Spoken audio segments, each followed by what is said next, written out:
आइए आज आप सब सुनेंगे पुत्रदा एकादशी व्रत की कथा।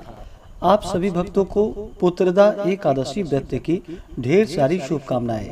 आप सभी के जीवन में लक्ष्मी नारायण की कृपा से आप सभी को सभी प्रकार के सुख और समृद्धि की प्राप्ति हो।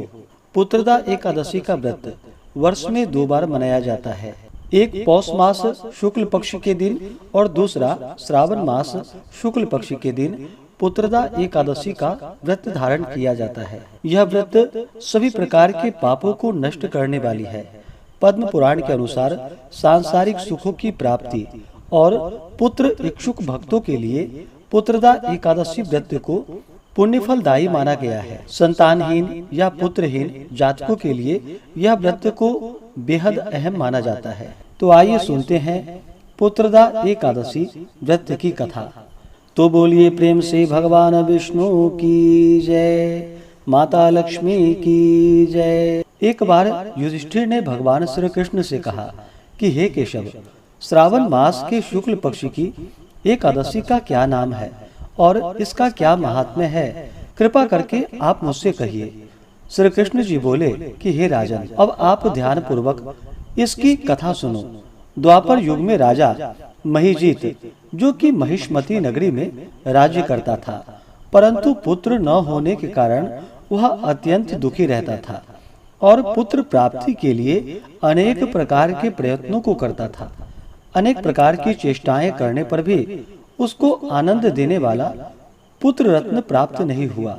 तो राजा ने अपनी वृद्धावस्था को देखकर एक दिन अपनी सभा में अत्यंत ही चिंतित होकर प्रजागणों को संबोधित करके कहा कि हे प्रजागणों, मैंने इस जन्म में जहाँ तक मुझे ध्यान आता है मैंने कोई पाप कार्य नहीं किया और न प्रजा से अत्याचार पूर्ण कभी धन को लेकर अपने अर्थकोष में धन संचित किया है, न किसी की धरोहर का हरण किया है, बल्कि अपने प्रजा का पालन पुत्र के सदृश मैं कर रहा हूँ। धर्म कार्य के द्वारा पृथ्वी को भी अपने वश में कर रखा है। अत्यंत दुष्ट कार्य करने वालों को दंडित किया है और शिष्ट शत्रुओं के साथ भी मैंने उत्तम से उत्तम व्यवहार किया है, परंतु न मालूम किस अज्ञात कारण के विषय से मुझे पुत्र रत्न की प्राप्ति नहीं हुई। इस पर आप लोग ध्यान पूर्वक विचार कीजिए। इस प्रकार राजा के आर्त वचनों को सुनकर प्रजागण और पुरोहित जन आपस में सम्मति करके राजा के कल्याण के निमित्त वन में गए और मुनियों के आश्रमों को ढूंढते हुए इधर उधर वन में भ्रमण करने लगे।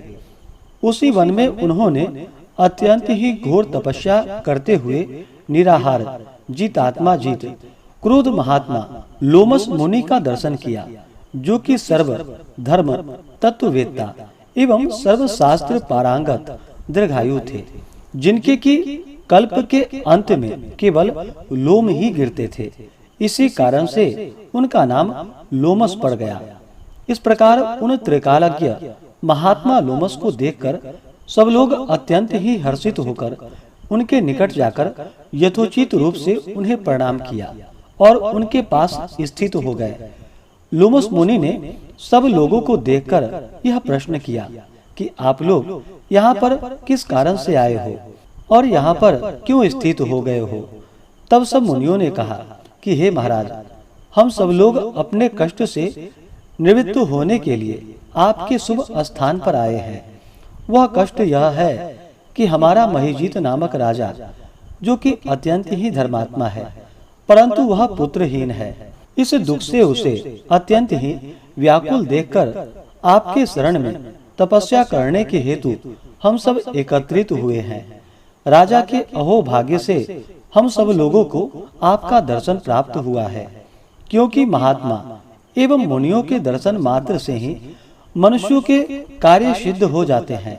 अस्तु, अब आप हम लोगों के ऊपर कृपा दृष्टि करके इस प्रकार का उपदेश करिए कि जिससे हमारे धर्मात्मा राजा का कार्य सिद्ध होकर उसका कल्याण होवे।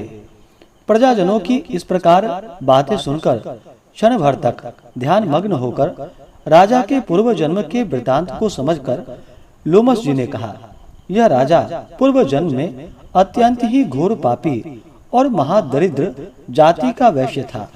अपने व्यवसाय के हेतु इस नगर से उस नगर में और उस नगर से दूसरे नगर में इसी प्रकार बराबर भ्रमण किया करता था।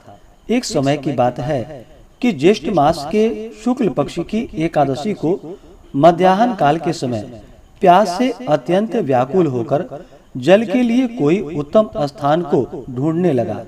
संयोगवश उसको एक अत्यंत ही उत्तम और स्वच्छ जलाशय दिखाई पड़ा। उसको देखते ही जल पीने की इच्छा से उसके समीप गया। उसी समय एक कुछ ही दिनों की ब्याई हुई गौ, जो कि अपने बछड़ों के साथ लिए हुए उसी जलाशय पर आकर जल पीने लगी।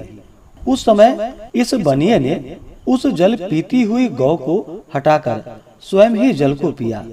इसी पाप के कारण वह निसंतान है, परंतु कुछ पूर्व जन्म के पुण्य के प्रताप से उसको राज्य की प्राप्ति हुई है। मुनि जी की ऐसी बातें सुनकर प्रजाजन और पुरोहितों ने कहा कि हे महाराज, हम लोगों ने पुराणों के द्वारा इस प्रकार सुना है कि पुण्य कार्य करने से पाप नष्ट हो जाते हैं। सो आप कृपा करके इस प्रकार पुण्य का उपदेश करिए कि जिससे पाप नष्ट होकर राजा महीजीत को पुत्र उत्पन्न हो। तब लोमस ऋषि ने कहा कि हे मनुष्यों, श्रावण मास के शुक्ल पक्ष की पुत्रदा नामक एकादशी का व्रत तुम लोग करो और नियम पूर्वक पूजन इत्यादि करके रात भर जागरण करो तथा उसका सब फल अपने राजा को प्रदान कर दो, तो उस राजा को पुत्र उत्पन्न होगा। इस प्रकार लोमस ऋषि द्वारा व्रत के विधान और फल को सुनकर सब लोगों को अपार आनंद की प्राप्ति हुई और सब लोग अपने अपने घर को लौट आए। श्रावण मास जब आया तब सब लोगों ने लोमस ऋषि के आज्ञा अनुसार राजा सहित भक्ति और विधान पूर्वक एकादशी का व्रत किया और दूसरे दिन अपना अपना फल उन सब लोगों ने राजा को प्रदान कर दिया। उस फल के प्रभाव से राजा की रानी ने गर्भ धारण कर समय आने पर पुत्र रत्न को प्राप्त किया। इस प्रकार की यह फलदायी पुत्रदा एकादशी है। इसलिए इस लोक और उस लोक में आनंद प्राप्त करने वाले को इस पुत्रदा एकादशी व्रत को अवश्य ही करनी चाहिए।